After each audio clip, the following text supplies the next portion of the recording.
In this video, I'm gonna show you how you take a loop like this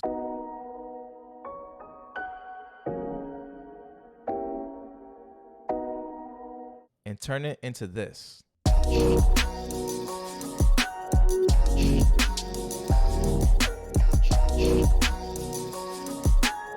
Y'all ready? Let's get it. All right, ladies and gentlemen, so this is my full beat. You heard that loop that we had. I'll play it again real quick.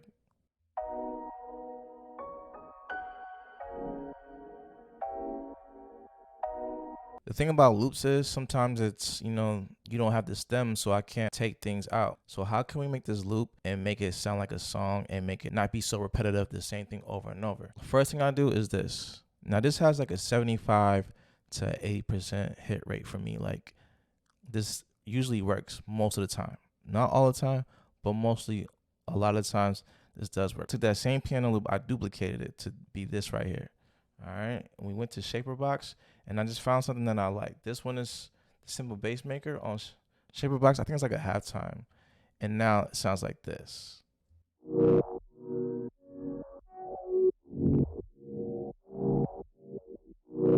So I know that's gonna be my verse, and the melody is gonna come in on the hook right here. This is basically where my verse starts. So I'm showing you like this. It just repeats. This is the intro, and this is the verse right here that starts at from 9 to about 25, and that's when the hook is, and it's just the same thing, just repeated a second time. So then we have this going, and then we have our bass come in.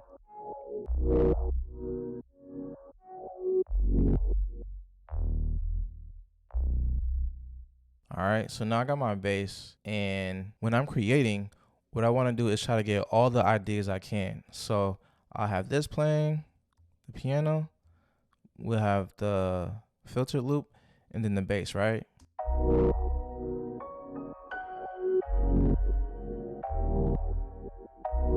And then I'm like, what else sounds good with that? So then we added this little sound right here.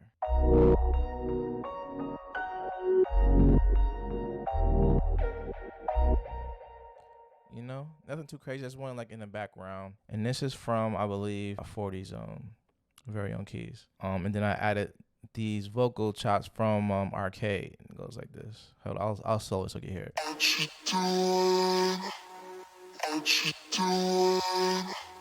All together, it sounds like this.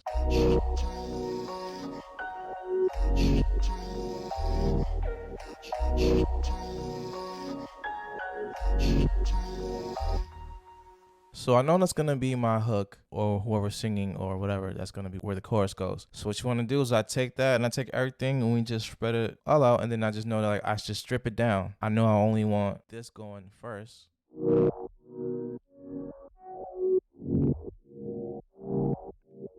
And then the bass will come in, I guess after 8 bars. But to make it more interesting, I took the piano loop once again, duplicated it here, and then I kind of just chopped it. That way it took out the extra notes.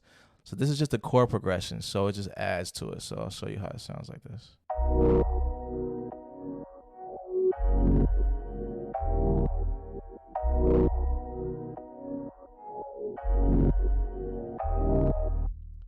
And we're just gonna keep building and building till we get to the hook, and then everything else will come in. All right.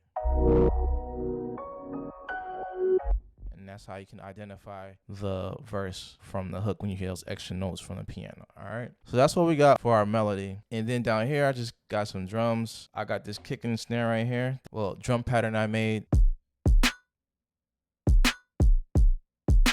All right, and then I wanted to add some hi-hats. A lot of times I'm in a rush or I'm lazy, so I just grab a hi-hat loop because I don't feel like programming them. So we grab one.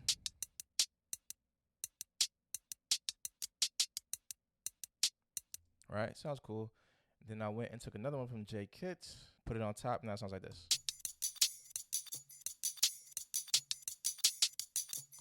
Just some more flavor. And then I also added some shakers on the hook.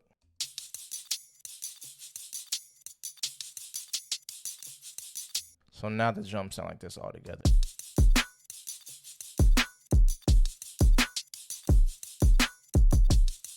And then all we do is basically just put that all together and you have our beat. But before I play it for you guys, after I get the verse and the hook, because this is where the hook starts, where you see the purple up here.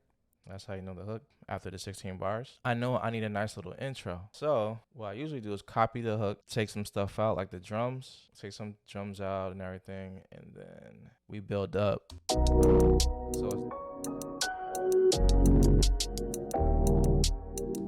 And then we start it up. And I feel like from my experiences and just hearing, other people talk about, making beats, kind of want to start with the hook so they just knows what it's going to sound like.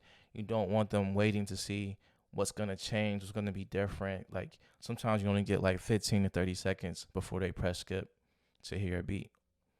So you want to make sure that they hear the best parts of it, because the hook is always the best part, right? Because the verse is more chill. You most likely want to start out with the hook. You could always switch it around and arrange it after you get a writer on it and make the song and do it however you want. But when you're trying to like shop songs or give songs to people or just get people hooked on it, you want to play that first. So, all right, so I'm going to play it from the intro.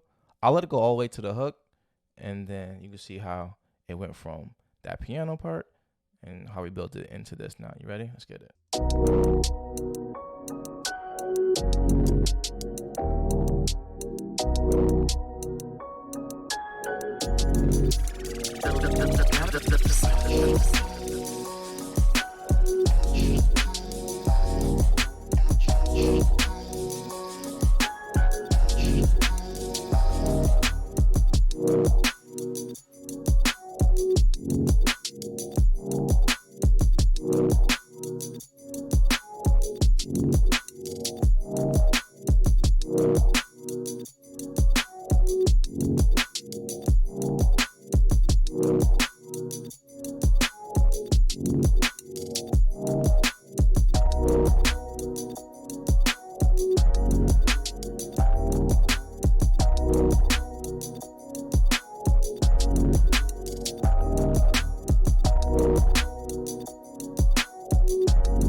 And we're done. Shout out to J Kiss. This came from a new drum kit, sound kit, because there's drums, there's melodic loops like this one that I used, there's like textures, there's drum loops, there's a lot of stuff. I'll link it on the video so you guys can check it out because it's free.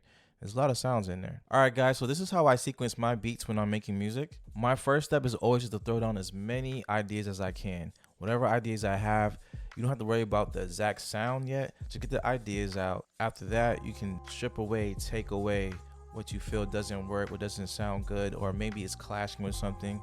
After you get your ideas down, then you just go ahead and start subtracting and making room for everything else. I feel like you want to give a chance for each sound to breathe and get a chance to have its moment within the track. So during the verse, there'll be less elements and then a lot more will be going on in the chorus. So I'll always strip it down during the verses and then I build my way into the hook. After we get our verse and chorus down, we just make a little intro to segue into the verse and then we're done. Hopefully these tips have helped you. If you have any questions, just leave it in the comment. If you'd like to see how I flipped free loops that were made with AI, then watch this video right here.